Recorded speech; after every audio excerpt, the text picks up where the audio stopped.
Saudando o presidente que conduz os trabalhos nessa sessão, saúdo a todos os parlamentares aqui presentes nessa tarde de trabalho na Câmara Federal e quero começar falando nessa tarde sobre a importância e o significado do mandato e da representação democrática que é um mandato.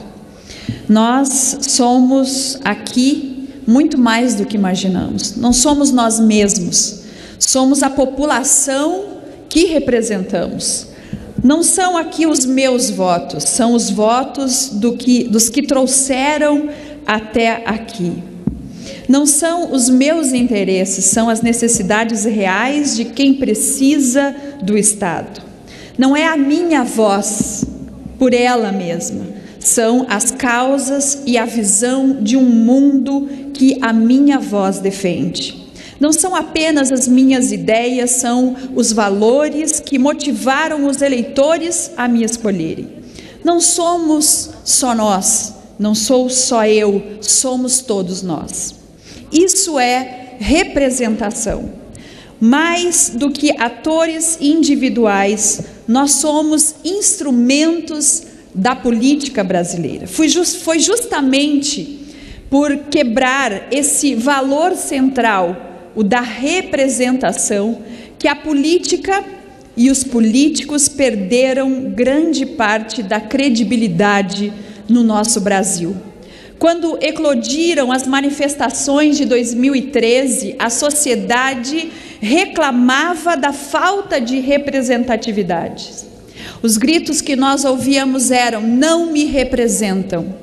Diziam as pessoas a respeito dos políticos e dos seus mandatos.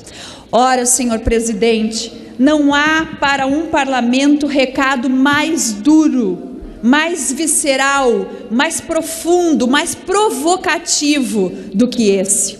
Se perdermos a capacidade de representar, é porque antes perdemos a capacidade de ouvir, de perceber, de unir, de agregar e principalmente a de liderar. E quando um parlamento perde significação social, a própria democracia está instabilizada. Não estamos aqui por nós mesmos, estamos pelo sentido de servir. Alguns clamam e chamam isso como idealismo, mas eu continuo chamando apenas de ideal. E não é um ideal utópico, mas sim um ideal possível, palpável, concreto e viável. Quando me candidatei a deputada federal, depois de exercer um mandato como deputada estadual, tudo isso me veio à mente. Eu não queria merecer um voto apenas ou por obrigação de votar. Eu queria um mandato que encontrasse um sentido concreto de representatividade. Eu fui desafiada por essas reflexões que consolidei um projeto inovador. Já nesse meu primeiro mandato, nós criamos um programa chamado Você Decide, uma ferramenta para discutir lá no chão das cidades, próximos às pessoas, a destinação dos quase 11 milhões de reais de emendas parlamentares individuais do mandato. Através do programa Você Decide, nós envolvemos em encontros 24 cidades pelo Rio Grande do Sul. Em média de 100 pessoas em cada uma delas. Chegamos, deputado Bibo Nunes, a quase ou em torno de 2.000 pessoas envolvidas participando deste evento. E como manda a boa representação, nós mais ouvimos do que falamos.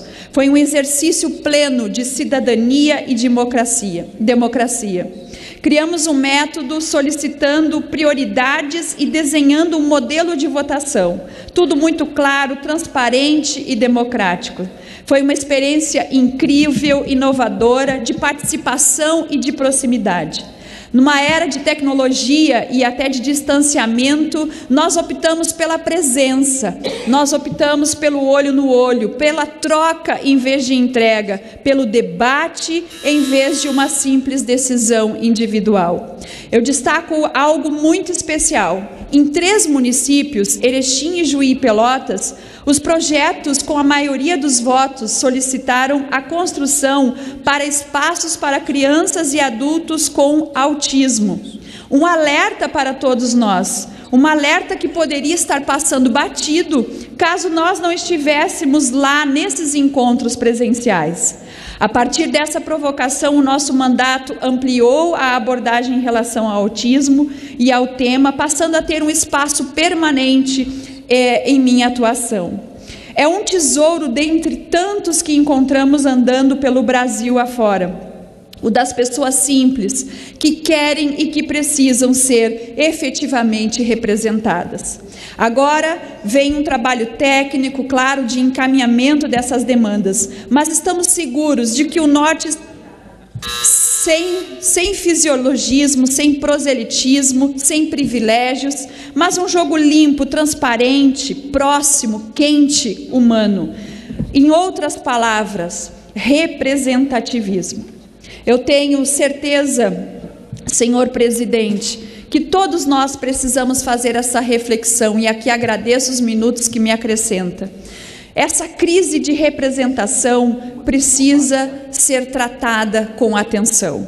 Eu só peço a Deus que a Câmara de Deputados não desista jamais de evoluir e de reaproximar-se da sociedade.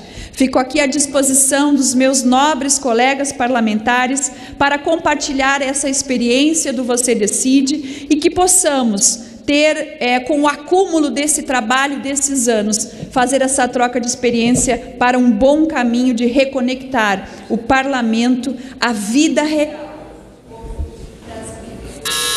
real do povo brasileiro. Muito obrigada, obrigada a todos.